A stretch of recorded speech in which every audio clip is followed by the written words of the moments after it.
हाल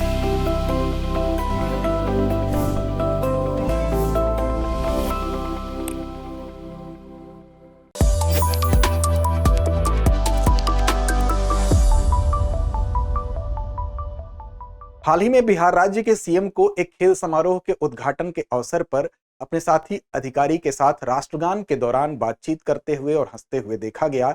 अब ऐसे में जब राष्ट्रगान किसी देश की अस्मिता, सम्मान, गौरव का प्रतीक माना जाता है और राष्ट्रीय प्रतीकों का सम्मान नागरिक कर्तव्यों के साथ नैतिक जिम्मेदारी भी होती है, तो एक छोटी चूक भी बड़े विवाद का रूप धारण कर लेती है। बात जब राष्ट्रीय सम्मान की हो और खासकर जब कोई नेता अगर ऐसा कृत्य करता हुआ देखा जाता है तो जन भावनाएं भी आहत होती हैं। तो इस बात को लेकर एक विवाद का रूप जन्म ले चुका है। आज हम बात करेंगे राष्ट्रगान के ऊपर कि वास्तव में जब राष्ट्रगान होता है तो वो कौन से डेकोरम होते हैं जिसको मेंटेन रखना होता है। इसके अलावा इसके अन्य पक्षों के ऊपर भी बात करेंगे। तो नमस्कार, मेरा नाम है अमिताभ और दृष्टि आईएएस की इन डेप्थ श्रृंखला देखना आप शुरू कर चुके हैं। तो आज हमारी चर्चा का बिंदु यही होने वाला है कि बिहार के सीएम और राष्ट्रगान विवाद को हम समझेंगे आपके लिए परीक्षोपयोगी तथ्यों के साथ। बात हमने खबर की खबर यही थी कि एक खेल समारोह के उद्घाटन के अवसर पर राष्ट्रगान का जो समय होता है उस समय के दौरान ये अपेक्षा की जाती है कि जो भी व्यक्ति होता है वो राष्ट्रगान के सम्मान के लिए मौन धारण करता है, उसके सम्मान के प्रतीक के रूप में उस मौन को देखा जाता है। उसके बाद राष्ट्रगान जब समाप्त होता है तो आप अपनी सामान्य क्रिया को कर सकते हैं। लेकिन उस बीच में अगर आप कोई कुतूहल करते हैं तो ये माना जाता है कि आप जो राष्ट्रीय प्रतीक हैं या जो हमारा राष्ट्रगान है, जो राष्ट्रीय प्रतीक का हिस्सा है, उसके सम्मान को कहीं ना कहीं ठेस लगती है। अब इसी वजह से ये पूरा का पूरा जो प्रकरण है ये चर्चा में है। राष्ट्रगान के मूलभूत पक्षों को समझते हुए सम्मान और सुरक्षा के लिए क्या प्रावधान किया गया, उस प्रावधान के ऊपर एक नजर डालेंगे।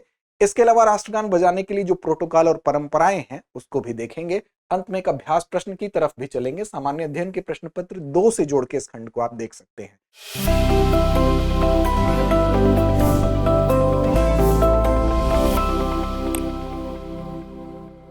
तो खबर चर्चा में क्यों थी, ये कहां की बात है, तो देखिए तस्वीर में आप देख सकते हैं बगल में ये अधिकारी हैं, इनके साथ जो बिहार के सीएम हैं उनको बातचीत करते हुए देखा गया, हंसते हुए देखा गया। साथ में सामने से किसी ने अभिवादन किया तो उनके जवाब को भी करते हुए वो देखे गए। अब ये पटना का पाटलिपुत्र स्पोर्ट्स कॉम्प्लेक्स था, यहाँ पर एक खेल आयोजन का उद्घाटन हो रहा था। उस उद्घाटन समारोह के दौरान हम कह सकते हैं कि जो बाहरी खिलाड़ी थे उनकी भी उपस्थिति थी। 21 देशों के 300 खिलाड़ी और सहयोगी स्टाफ यहां पर उपस्थित थे। ऐसे में बिहार के मुख्यमंत्री पद को सुशोभित करने वाले जो व्यक्ति हैं उनके द्वारा इस कृत्य पर विवाद उत्पन्न हुआ है, इसकी वजह से इसकी चर्चा हो रही है। तो अब बात करते हैं, हम इसमें आगे बढ़ेंगे, सारी पक्षों पर एक एक करके बात होगी। बात सबसे पहले हम करते हैं राष्ट्रगान की। तो देखिए, अगर राष्ट्रगान की बात करेंगे तो ये भारत के राष्ट्रीय प्रतीकों में से एक है। रचना इसकी किसने की थी, तो रचना इसकी रविंद्रनाथ टैगोर के द्वारा की गई थी और भारतीय राष्ट्रीय विरासत को यह उजागर करता है। इसमें जो भारतीय राष्ट्रीय विरासत है उसके वर्णन के तौर पर इसको देखा जाता है और देश के प्रति जो देशभक्ति और वफादारी है उसको भी यह प्रदर्शित करता है। किसी भी देश का, चाहे वो कोई भी देश हो, उसका जो नेशनल एंथम होता है, जो राष्ट्रगान होता है, वो क्या होता है, उससे एक भावना जुड़ी होती है क्योंकि वो उस राष्ट्र का प्रतिनिधित्व करता है, उस राष्ट्र की विरासत का प्रदर्शन करता है।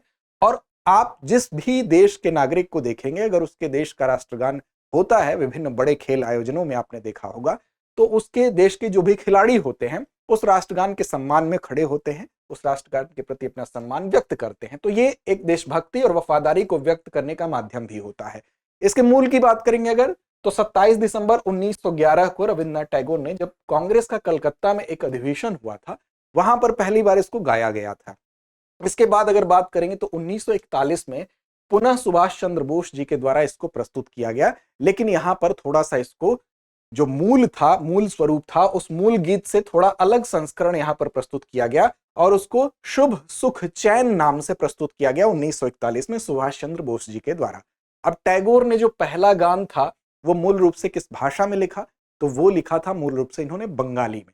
क्योंकि आपने सुना होगा भारत भाग्य विधाता, तो बेसिकली वो भारतो भाग्यो विधाता लिखा गया था, जिसको कि बंगाली भाषा में लिखा गया था। बाद में जनगण मन के रूप में इसको संपादित किया गया और इसको अनुवादित किया गया और इसी रूप को 24 जनवरी 1950 को भारतीय संविधान में एक्सेप्ट किया गया, इसमें अपनाया गया। और उस समय जो तत्कालीन राष्ट्रपति थे डॉक्टर राजेंद्र प्रसाद, उनकी घोषणा के साथ ही 24 जनवरी 1950 को भारतीय संविधान में राष्ट्रगान के रूप में जनगण को अपना लिया गया। तो ये इसका हम कह सकते हैं बैकग्राउंड था। अब बात करते हैं इसके सम्मान और सुरक्षा के प्रावधान के ऊपर। तो देखिए, भारत में जो भारतीय संविधान की जब बात होगी तो यहाँ पर मौलिक कर्तव्य बनाए गए। तो मौलिक कर्तव्यों के अंतर्गत अनुच्छेद 51A में मौलिक कर्तव्यों का ये हिस्सा है। कैसे हिस्सा है? तो मौलिक कर्तव्यों में ये कहा गया है, अनुच्छेद 51A में ये बात कही गई है कि प्रत्येक भारतीय नागरिक का यह दायित्व है कि वो संविधान के मूल्यों, संस्थाओं और साथ साथ जो राष्ट्रीय ध्वज और राष्ट्रगान हैं उनके प्रति सम्मान को बनाए रखेंगे। तो यहां पर मूल कर्तव्य का तो ये हिस्सा है ही भारतीय संविधान के लिहाज से। साथ ही साथ राष्ट्रीय सम्मान और अपमान निवारण अधिनियम 1971 भी इसके लिए प्रावधान करता है कि अगर किसी भी रूप में राष्ट्रगान का अपमान होता है, अपमान का मतलब इसमें जो भी डेकोरम बनाया गया हो उसको अगर आप मेंटेन नहीं करते हैं तो उसको अपमान की श्रेणी में ही देखा जाएगा।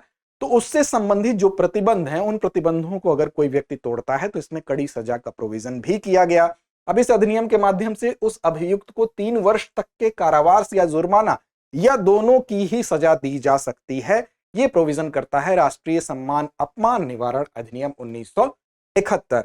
इसके अलावा अगर आप देखें तो राष्ट्रगान आचार संहिता भी बनी है, जिसमें यह बात कही जाती है कि जब भी राष्ट्रगान गाया या बजाया जाएगा तो दर्शक क्या होंगे? सावधान की मुद्रा में खड़े रहेंगे। हालांकि ये भी इसमें बात है कि न्यूज रील या डॉक्यूमेंट्री के दौरान अगर कोई राष्ट्रगान को फिल्म के एक भाग के रूप में बजाया जाता है तो उस कंडीशन में दर्शकों के खड़े होने की अपेक्षा नहीं की जाती है। ये मामला भी ठीक इस रूप में पहले नहीं था। ये मामला सुप्रीम कोर्ट के एक निर्णय के बाद इस रूप में देखने को मिला, जो कि केस था श्याम नारायण चौकसे बनाम भारत संघ 2018 में। इसमें सुप्रीम कोर्ट ने जब निर्णय दिया तब इस रूप में है कि ये बाध्यता नहीं है। बीच में इसकी बाध्यता भी आई थी। 2016 में सुप्रीम कोर्ट ने एक अंतरिम आदेश दिया था। उसमें यह कहा गया था कि जब सिनेमा हॉल में फिल्म शुरू होने से पहले, अगर कोई भी फिल्म सिनेमा हॉल में शुरू होती है तो उससे पहले राष्ट्रगान बजाना अनिवार्य है, और जब राष्ट्रगान बजेगा तो आपके खड़े होने की बात भी अनिवार्य होगी। लेकिन फिर जनवरी 2018 में जब अंतिम निर्णय आया तो सुप्रीम कोर्ट ने इस बात को स्पष्ट किया कि इस आदेश को फिर से उसने संशोधित किया और कहा कि सिनेमा हॉल में जो राष्ट्रगान बजाना है वो कंपल्शन नहीं होगा, वो अनिवार्य नहीं होगा, बल्कि वो एक वैकल्पिक व्यवस्था होगी। ऐसा किया भी जा सकता है, नहीं भी किया जा सकता है, तो एक ऑप्शनल व्यवस्था के तौर पर इसको 2018 में स्थापित किया गया। आगे बढ़ेंगे, इसके डेकोरम पर बात करेंगे, कब कब राष्ट्रगान बजाया जाता है, जो पूरा राष्ट्रगान बजाया जाता है उस पर बात करेंगे। लेकिन उससे पहले बता दें कि दृष्टि IAS मुखर्जी नगर की क्लासेस नोएडा शिफ्ट हो चुकी हैं और यहाँ पर ISGS फाउंडेशन प्रीलिम्स मेंस का जो ऑफलाइन बैच है, हिंदी और अंग्रेजी दोनों माध्यम का, वो क्रमशः 26 मार्च शाम 6 बजे और 8 अप्रैल शाम 6 बजे प्रारंभ हो रहा है। 8750187501 वो नंबर है जिस पर कॉल करके आप विस्तार से जानकारी हासिल कर सकते हैं। इसके अलावा करोल बाग में भी ISGS फाउंडेशन बैच की शुरुआत दिनांक 21 अप्रैल से 11:30 बजे हो रही है। अब बात करते हैं राष्ट्रगान बजाने के लिए प्रोटोकॉल और परंपराएं क्या है।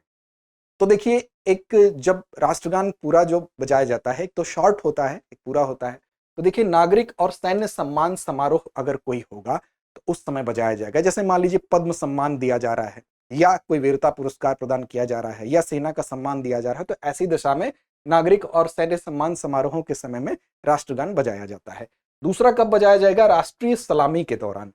राष्ट्रीय सलामी का मतलब जब राष्ट्रपति, राज्यपाल या उपराज्यपाल, राष्ट्रपति अगर देश के लिहाज से बात करें, राज्यपाल अगर राज्य के लिहाज से बात करें, उपराज्यपाल अगर केंद्र शासित प्रदेशों के लिहाज से बात करें, उनको अगर कोई ऐसा औपचारिक अवसर होता है तो वहां पर राष्ट्रीय सल्यूट दिया जाता है इन लोगों को। तो उस समय राष्ट्रीय सल्यूट, जिसको सलामी शस्त्र भी कहते हैं, राष्ट्रीय सल्यूट सलामी शस्त्र कहते हैं, तो उस समय ये राष्ट्रगान बजता है। इसके अलावा गणतंत्र दिवस परेड में आप देखते हैं जब राष्ट्रपति को गार्ड ऑफ ऑनर दिया जाता है तो उस समय भी राष्ट्रगान बजाया जाता है। परेड के दौरान राष्ट्रगान बजाया जाता है। याद रखिए कि जब भी राष्ट्रीय सैन्य या पुलिस परेड होगी तो वहां भी राष्ट्रगान बजेगा, चाहे वहां पर विशेष गणमान्य जो अतिथि है, जो व्यक्ति है, गेस्ट है, वो उपस्थित है या नहीं है। लेकिन अगर राष्ट्रीय सैन्य या पुलिस परेड हो रही है तो वहां पर राष्ट्रगान आपको बजता हुआ दिखाई देगा। इसके अलावा राष्ट्रपति के सरकारी समारोहों में अगर उनका आगमन हो रहा है और उनका प्रस्थान हो रहा है, दोनों ही कंडीशन में राष्ट्रगान बजता है। संविधान, जैसे आप देखें, संविधान दिवस पर अगर संसद भवन में राष्ट्रपति आते हैं तो वहां क्या होगा? राष्ट्रगान बजाया जाएगा। इसी तरह से राज्य विधानसभा में भी अगर राष्ट्रपति आते हैं या जाते हैं तो उस समय राष्ट्रगान बजाया जाता है। इसके अलावा राष्ट्रपति के राष्ट्र के नाम संबोधन से पहले और बाद में भी राष्ट्रगान बजाया जाता है। अब देखिए, चाहे 15 अगस्त हो या 26 जनवरी हो, उसकी पूर्व संध्या पर राष्ट्र का संबोधन होता है, वो रेडियो या टीवी पर भी होता है। तो ऐसी दशा में वहां भी आपको राष्ट्रगान बजता हुआ सुनाई देगा। इसके अलावा राज्यपाल उपराज्यपाल के लिए औपचारिक राज्य समारोह में आगमन और प्रस्थान पर भी बजाया जाता है। तो इस कंडीशन में भी आप देखेंगे कि यहां भी आपको दिखाई देगा, चाहे राज्य केंद्र शासित प्रदेश में या किसी सरकारी समारोह में, जैसे राज्य विधानसभा की बात हमने की, वहां पर अगर आते हैं तब भी बजा जाता है। कोई राजकीय पुरस्कार अगर दिया जा रहा है किसी राज्य विधानसभा में, अगर वहां राष्ट्रपति जाते हैं तो वहां भी राष्ट्रगान बजाया जाता है। ये कंडीशन है। अगली कंडीशन देखिए, अगले क्या है, जब राष्ट्रीय ध्वज परेड में लाया जाता है। अब मान लीजिए कि कोई ओलंपिक है, ओलंपिक खेल में अगर अंतर्राष्ट्रीय सम्मेलनों में जब भी कोई भारतीय प्रतिनिधि अगर राष्ट्रीय ध्वज लेकर आएगा तो उस दशा में वहां भी आपको राष्ट्रगान बजता हुआ सुनाई देगा। ओलंपिक की स्मृति आपको होगी तो आप ध्यान देंगे कि जब भी राष्ट्रीय प्रतिनिधि कोई आपको दिखेगा तो पीछे राष्ट्रगान, वो प्रतिनिधि अगर है तो प्रतिनिधित्व के साथ साथ पीछे राष्ट्रगान बजता हुआ दिखाई देगा। वर्ल्ड कप की शुरुआत होती है, क्रिकेट वर्ल्ड कप में, वहां भी आप देखिए आपको दिखाई देता है कि जब भारत की टीम आएगी, खड़ी होगी, जब भारत की बात की जाएगी तो पीछे राष्ट्रगान बजता हुआ दिखाई देगा। या कोई बड़ा इवेंट होता है, अगर कोई टीम जीतती है तो जो विनर टीम होती है तब भी राष्ट्रगान बजता हुआ आपको सुनाई देता है। जब सैन्य ध्वज प्रदान किए जाते हैं, अर्थात रेजिमेंटल कलर्स के टाइम भी आपको राष्ट्रगान बजता हुआ दिखाई देगा। जैसे युद्ध में मान लीजिए किसी सैन्य टुकड़ी ने उत्कृष्ट प्रदर्शन कर दिया, अब ऐसी दशा में क्या होगा, उसको रेजिमेंटल कलर्स प्रदान अर्थात सैन्य ध्वज प्रदान किया जाता है, सम्मानित किया जाता है, तो उस दशा में भी राष्ट्रगान बजाया जाता है। इसके अलावा जब नौसेना में ध्वज फहराया जाता है तो भी राष्ट्रगान बजता है। नौसेना में ध्वज कब फहराया जाता है, एक तो देखिए जब नौसेना दिवस मान लीजिए होता है, कब मनाया जाता है, 4 दिसंबर को, तो उस समय भी आपको राष्ट्रगान बजता हुआ दिखाई देगा।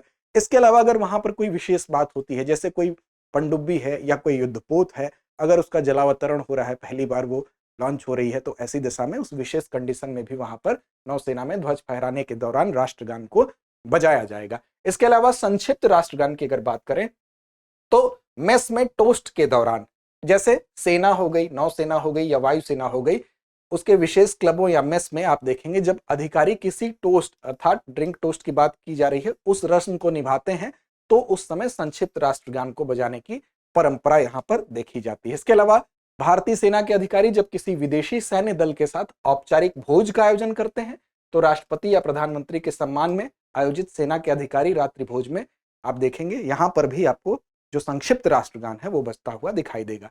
अन्य विशेष अवसरों पर भी राष्ट्रगान बजता हुआ दिखाई देता है, जैसे यदि भारत सरकार का कोई विशेष अवसर के लिए आदेश जारी करती है या भारत की आजादी की मान लीजिए 100वीं वर्षगांठ पर विशेष कोई आयोजन हो रहा है तो वहां भी बजाया जाएगा। इसके अलावा संयुक्त राष्ट्र में मान लीजिए भारत कोई विशेष सम्मान पाता है तो ऐसी दशा में ये विशेष जो ओकेजन होते हैं, तो ऐसी दिशा में जो राष्ट्र के लिए एक गौरवशाली हम कह सकते हैं क्षण होता है, तो यहाँ पर भी राष्ट्रगान बजाने की परंपरा है। अब ऐसे में ये वो डेकोरम है, ये वो समय होते हैं जब राष्ट्रगान बजते हैं, और राष्ट्रगान बजने के समय अगर आप उसकी जो प्रतिबद्धताएं हैं उसकी सीमा को लांघते हैं तो आपके लिए दंड का प्रोविजन भी किया गया है। अब देशभक्ति सिर्फ राष्ट्रीय सम्मान का सही अर्थ में कहें केवल शब्दों से नहीं बल्कि हमारे कर्मों से भी परिभाषित होती है। जनता देश के नेताओं से एक उदाहरण प्रस्तुत करने की उम्मीद रखती है। अब ऐसे में देश के नेताओं से अगर एक छोटी त्रुटि भी होती है तो इसके लिए जनता का नाराज होना स्वाभाविक होता है। तो विशेष कुर्सियों पर बैठे लोग या विशेष जिम्मेदारी पर बैठे लोगों के लिए जिम्मेदारी भी बड़ी होती है। इस बात का भान हम सबको रखना चाहिए। एक देश के नागरिक की हैसियत से भी अगर हम किसी बड़ी कुर्सी पर बैठे हैं तो हमारी जिम्मेदारी और बढ़ जाती है। बात करते हैं आज के अभ्यास प्रश्न की। इसकी जिम्मेदारी हमेशा की तरह आप पर छोड़ते हैं। इसका जवाब कमेंट बॉक्स में आप जरूर दें। राष्ट्रगान जनगण मन को आधिकारिक रूप से कब अपनाया गया था? विकल्प आपके सामने है। 15 अगस्त 1947, 26 जनवरी 1950, 24 जनवरी 1950 या 2 अक्टूबर 1950। उम्मीद है इस प्रश्न का सही और सटीक जवाब आप जरूर देंगे। लड़ते रहें अपने लक्ष्य की ओर बढ़ते रहें। डियर व्यूअर्स, अपने एग्जाम की तैयारी को और बेहतर करने के लिए हमारे चैनल को लाइक, शेयर और सब्सक्राइब करना न भूलें।